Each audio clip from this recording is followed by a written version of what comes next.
What's going on, everybody? Welcome back. My name's Quantum, and today I'll be telling you guys why I bought the LG C1 and why it's the best OLED overall for gaming and pretty much in 2021 period. There really isn't another OLED like it. Now, smack like on this video because I'm getting to the point right now. Essentially, it's the complete package. If you're a gamer, it's the best OLED for gaming. If you like watching movies, it's the best OLED for that as well. If you like features, it's the best OLED for that. I mean, you have 4 HDMI 2.1 ports, you have VRR, which is something Sony doesn't have at this point, right? It also has, I don't know, a brand new game bar menu. Like that for me was so cool to see something so useful. Here Samsung comes out on their Neo QLED with this game bar. Everybody's excited about it. LG says bet.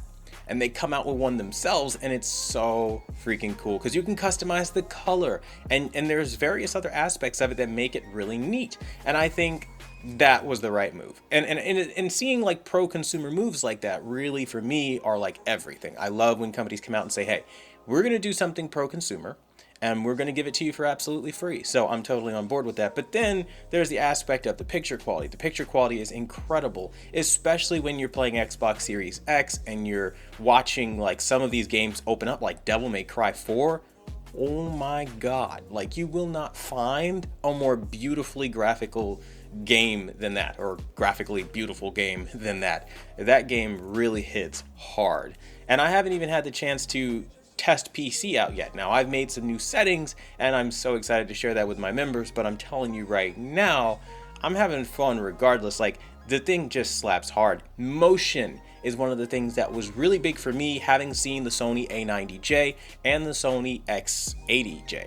A lot of people were saying that the Sony X80J was like this, like, oh, end all to be all great TV. I didn't see it. I didn't see it with the X80J, I didn't see it, or the A80J or the A90J. Both of those OLEDs were underwhelming because the problem is motion. It's pretty when it's stagnant and when you're just looking at stills, but unless you're trying to use it for a gallery TV, you're probably going to want to do more than that. And for me, that really killed it.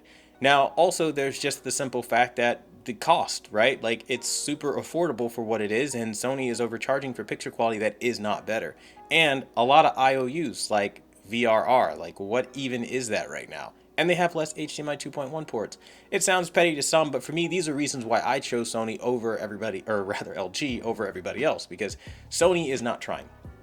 I don't care who you are. I don't care what you like. I don't care what you do. You have to look at the fact that we are so far into 2021, nor the PlayStation 5 or any of their TVs have VRR, even though they're selling things like PlayStation 5 off of the premise of VRR. And people are like, we'll get it in the winter. Well, while you wait around until the winter, I'll have it right now, day one, no waiting. That's not a knock on you. That's just like kind of trying to talk sense into some people that are trying to defend the fact that it doesn't ship with the TV. It needs to have the basics. And that's my thing. It's like, you know, if you can come out and make a bunch of statements and do a lot of other nonsense, I think you can come out and say that we're going to deliver what we paid for. And that's just me. You know, they should spend less time worrying about being SJW and more time worrying about delivering on promises. Hello, the 900H people are still waiting. No word on that, huh? And that's my thing, like, and that's what really has me like not trusting the whole IOU thing when Sony comes out and does one. And the LG with the C1 is just such a hard-hitting TV. Motion processing is incredible. Now, I get it. There are totally image purists out there that turn their nose up and say, I want low frame rates. I want grain, film grain. Yes, I'm not one of them.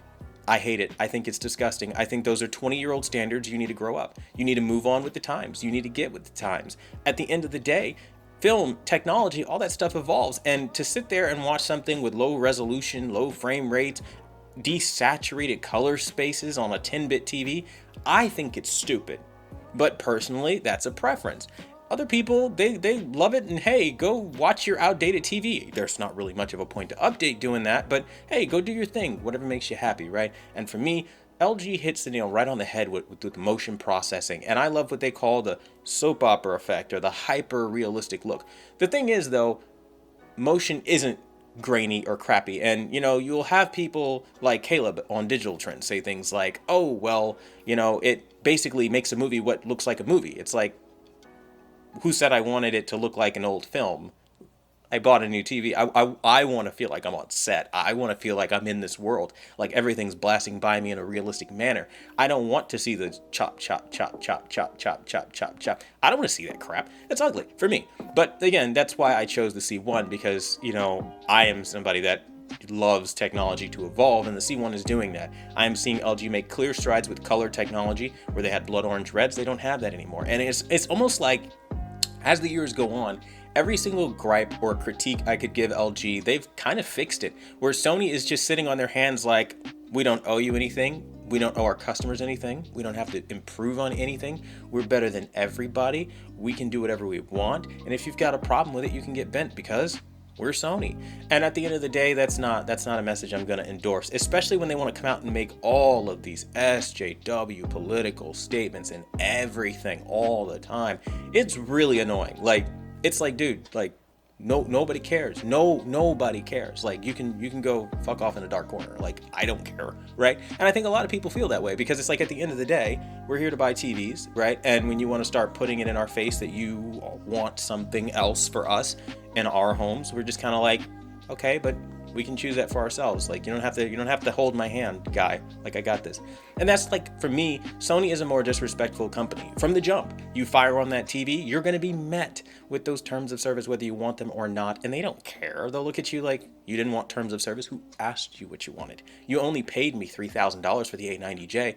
Oh, what was that? You wanted quality? You wanted us to put logos on the box, do basic stuff like graphics on the box? Like, no, they're not going to do any of that. And at some point, people might look at it and go, oh, it's petty. This guy's talking about graphics on a box. But it's presentation. I mean, like, I'm that showy kind of guy that, like, when I spend money, I want to feel proud that I spent that money and have that red carpet rolled out for me. Like, yes, Mr. High-paying customer, you paid a lot of money for this. And then you've got a lot of idiots out there that are just useful idiots at best that sit there and go, yeah, I overpaid, and you know what I got for it? I got next to nothing. And yeah, sure, maybe the LG C1 can have a better experience in almost every way that counts than my Sony A90J, but I'll stand by it and I'll attack aggressively online, tooth and nail, and that's what they'll do. And hey, they can do that. But truth be told, for me, the reason I bought the LG C1 over the Sony is because it's such a better TV. You're talking motion, clarity. I mean, like, I'm enjoying it so much. And Sony, with the way that they've gone about their OLED and their marketing, is deceptive this year. That cognitive function is not true.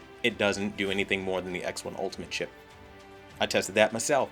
So honestly speaking, when we kind of weigh all these things up, it comes full circle, and the LG C1 is a badass TV. But don't take my word for it. In the next coming videos, I'll be showing you just how incredible it is. But that being said, if you want to see anything, let me know in the comment section down below. Thanks for watching. The #1 brand in honesty, and until the next video, I'll see you guys later.